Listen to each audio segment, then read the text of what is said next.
Hello, my name is James Stelling. We're here at Universal Hyundai, and this is the 2018 Accent SE.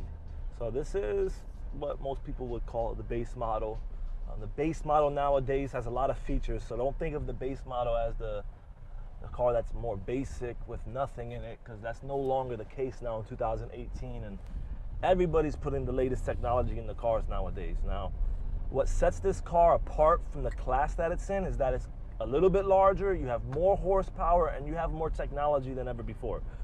So one of the things I wanted to point out is that it's also stronger, about 34 or 36% stronger, I forgot the exact percentage, but the steel is a lot stronger than last year's steel. And if you didn't know, Hyundai's its own steel manufacturer. So what does that do? It's gonna make it a safer car.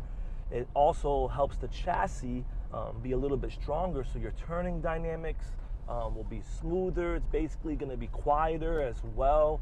Not only that the steel is stronger, it's been completely redesigned and it looks way better than the last Accent. Not to knock the last Accent, my wife actually had one, but this one looks a lot more elegant. You could tell with the back lights, the front lights, the front fascia, what they call it, and the grille, the cascading grille. There's a lot more chrome on these cars now, and this is supposed to be in the subcompact class.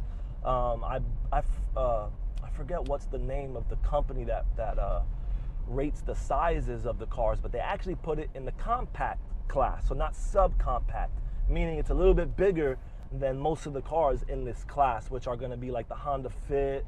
I think it's the Ford Fiesta, if I'm not mistaken, the Nissan Versa. It's also going to have more horsepower too, and this actually is saving you more miles per gallon than it did last year. You have 130 horsepower, 32 miles per gallon combined at city and highway, so just about 1 more miles per gallon than last year. It's a GDI engine.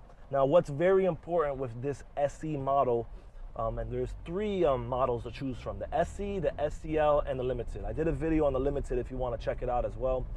This SE on the previous model used to not have backup camera, Bluetooth, cruise control. It was really basic. Used to have hubcaps and everything. Now, what they did with this car is they just try to put more features in it, for the consumer. So you have a backup camera, that's standard. It's HD quality with dynamic bending lines, so it shows you where you're going as you're backing up.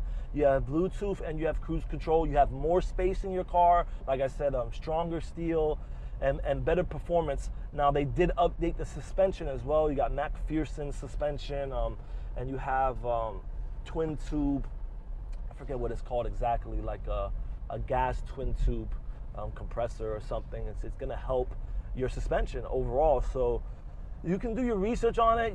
I've looked at some documents, or not documents. Some people wrote about it online, and they were talking nothing but good things about it. You can even go to motortrend.com. They have a really good article about it.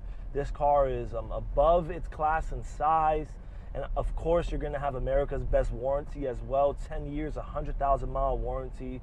One thing I like about this car as well is it's a Shiftronic, and you have a 6-speed transmission. Some of these cars, these smaller cars with a smaller engine, might only have like a 5-speed. Not the case with Hyundai. And you have the ability to shift over to manual. I could shift up, I could shift down if I want. What's the importance of that? I can shift down to save my brakes a little bit, so I don't have to worry about pressing the brakes as hard.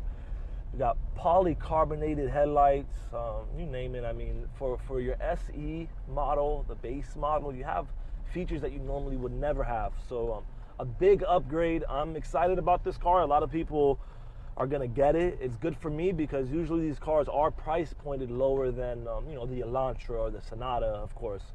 So it's the lowest price car out of Hyundai, but don't think of that as it's the basic cheapest one. I mean, by the dollar amount, it is the cheapest. But as far as features and quality, man, this car has enough space and enough features to give you a comfortable ride. I have a couple different driving modes as well, Eco and Sport, I believe so. I believe it's okay, it's just Sport. So I have Sport mode, which is gonna let me max out on my engine, tighten up my steering wheel a little bit, change the gear levels, USB port, you name it. I mean, a lot of good things in this car. And like I said, you have the SEL, which will give you a bigger backup camera. It also will give you Apple CarPlay and Android Auto, I believe a blind spot mirror. So there's a lot of value in that. And then obviously the Limited is really beautiful, and you got things like automatic emergency braking and emergency warning braking. That's a radar-only sensor. Those features are usually only in the most luxurious cars. So come check us out, test drive this car. Remember, it's America's best warranty, and so you're gonna be secure with your purchase. And ask for one of the salesmen to test drive you in it. And subscribe to us at the bottom of the page and check out our next video.